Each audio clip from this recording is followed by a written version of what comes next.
Assalamu alaikum. I am Mohammad Bilal Sahil and you are watching Mohammad Bilal Sahil YouTube channel. In the last lecture we have been discussing about the topic how to create the file and close the file in MS Excel and how to create, rename or delete tabs and groups in MS Excel workbook. ठीक है, तो आज का lecture जो हम start करने जा रहे हैं और जो टॉपिक है हमारा वो है एडिटिंग डाटा। एडिटिंग डाटा के अंदर हम चार से पाँच चीज़ें देखेंगे। उसके अंदर ओवरराइटिंग है, सेल कंटेंट्स, एडिटिंग है, एडिटिंग फंक्शंस एंड फार्मूले है, अनडू रीडू है और go to and find and replace. पर अब सबसे पहले हम देखते हैं कि सेल कंटेंट्स एडिटिंग किस तरह से की जाती है। तो ये मेरे पास रैंडमली एक डाटा है, ठीक है। अब सेल कंटेंट्स एडिटिंग मतलब जो सेल आपने चूज़ किया, सेलेक्ट किया है, उसके अंदर जो कंटेंट पड़ा हुआ है उसके अंदर एडिटिंग कर देना, उसके अंदर कुछ एडिशनल चीज़ें जो हैं वो ऐड कर देना आप लोगों ने। आप अपने माउस कर्सर से डबल क्लिक करेंगे तो वो आपको एडिटिंग मोड में ले जाएगा। अब जैसे संडे था तो मैं यहाँ पर लिख देता हूँ अप्रैल, संडे के साथ अप्रैल मैंने लगा दिया, तो ये मैंने अपने सेल कंटेंट की एडिटिंग कर दी, ठीक है। तो ये हमारे पास सेल कंटेंट एडिटिंग हो गई। उसके बाद हमारे पास है ओवर राइटिंग। ओवर राइटिंग में ये होता है कि आप उस जो आपने टेक्स्ट लिखा हुआ है, उसको कंटेंट लिखा हुआ है, उसको ओवर राइट करके उसकी जगह कोई और चीज़ लिखते हैं। जैसे कि मैं यहाँ पर लिख देता हूँ अप्रैल फूल, ठीक है। अब ये मैंने अप्रैल फूल लिख दिया, ये मैंने ओवर राइट कर दिया उस अपने डाटा को, इसको कहते हैं ओवर राइटिंग, ठीक है। ओवर राइटिंग की आप लोगों को समझ आ गई होगी। और अगर आप लोग माउस आपके पास नहीं है और आप लोग एडिटिंग करना चाहते हैं अपने डाटा में, तो आप लोग क्या करेंगे, F2 की कमांड प्रेस करेंगे, फंक्शन और F2, तो ये आपको एडिटिंग मोड में ले जाएगा, ठीक है। उसके बाद नेक्स्ट हम देखते हैं कि एडिटिंग फंक्शंस एंड फार्मूले।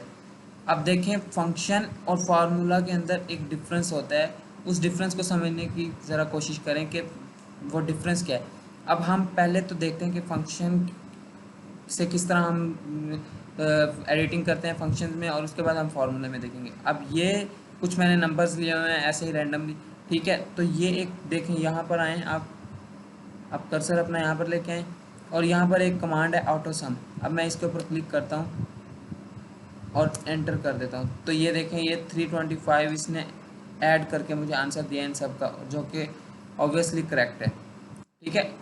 अब अगर मैं चाहता हूँ कि मैं इस फंक्शन के अंदर क्या करूँ, एडिटिंग करूँ, तो मैं क्या करूँगा, इसके ऊपर कर्सर को क्लिक करूँगा, ठीक है, राइट क्लिक करूँगा और यहाँ पर आकर ये फार्मूला बार के अंदर यहाँ पर मैं दोबारा क्लिक करके फॉर एग्जांपल मैं ऐड कर देता हूँ 20।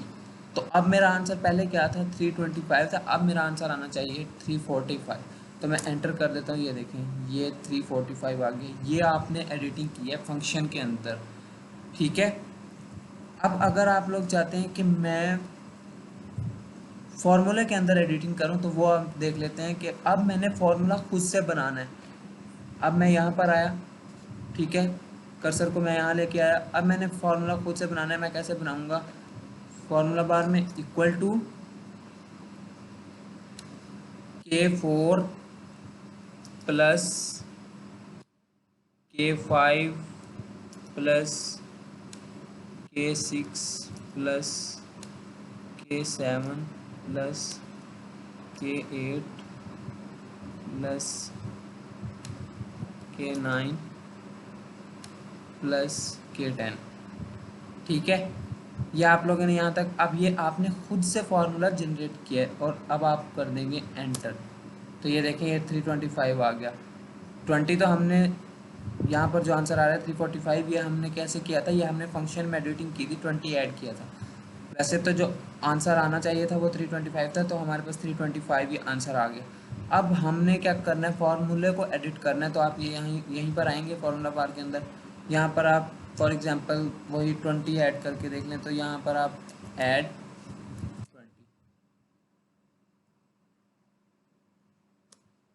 ये 345 हो गया, ठीक है। एक तरीका तो ये है।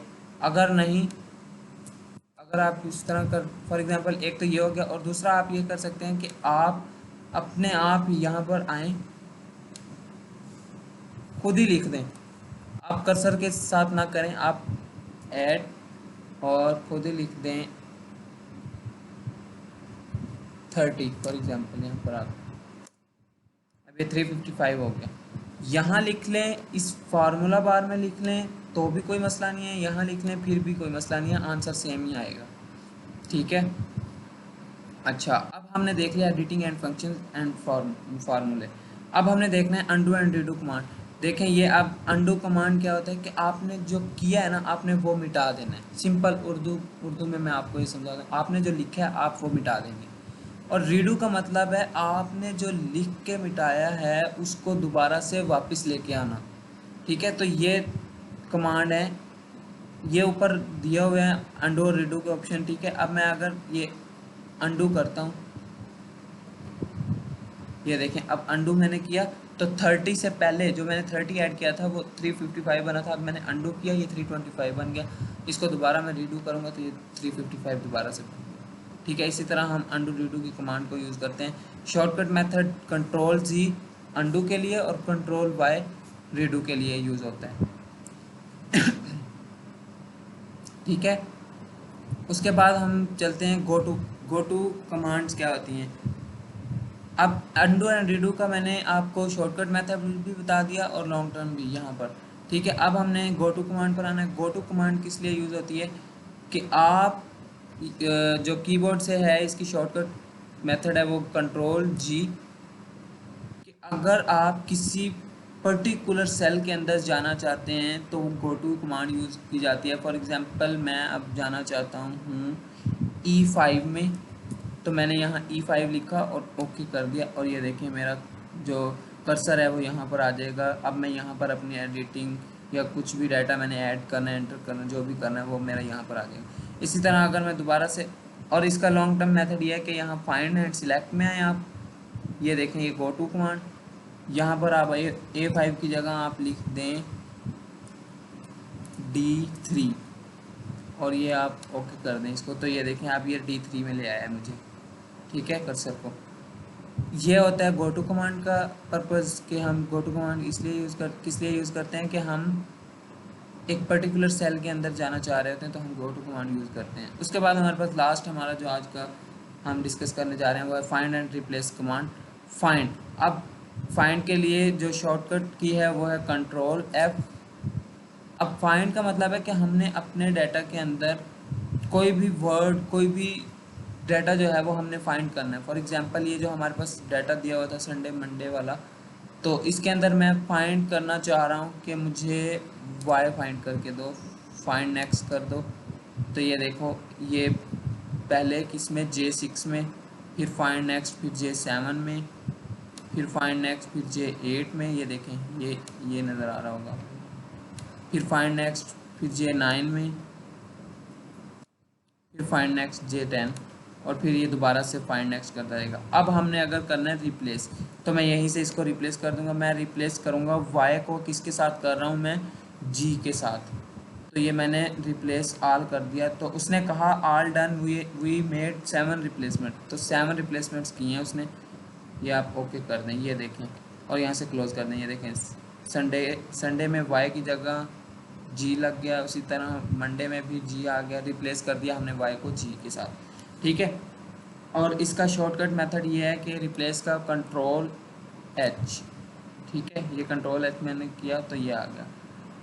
अब क्योंकि हम ये कर चुके हैं, और इसका लॉन्ग टर्म मेथड ये है कि फाइंड एंड सिलेक्ट में जाके आप यहाँ से रिप्लेस आल पर जाएं।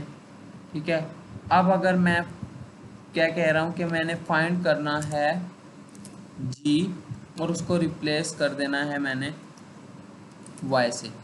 ठीक है, फाइंड मैंने जी करना है और रिप्लेस कर देना है वाई से, तो ये रिप्लेस, वो कहता है all done, we made 12 replacements. अब ये देखें आप, इसको यहाँ से क्लोज कर दें। ये देखें यहाँ पर मैंने लिखा हुआ था ओवर राइटिंग, तो यहाँ पर ओवर राइटिंग जी की जगह वाई आ गया। मैंने क्या कहा था, मैंने जी को जो है वाई से रिप्लेस किया था, तो ये देखें ओवर राइटिंग की जगह ये वाई आ गया जी की जगह, इसी तरह एडिटिंग की जगह जी की जगह वाई आ गया। ठीक है, और यहाँ पर भी एडिटिंग की जी की जगह वाई आ गया। तो ये पर्पज़ होता है फाइंड एंड रिप्लेस कमांड्स का। तो होप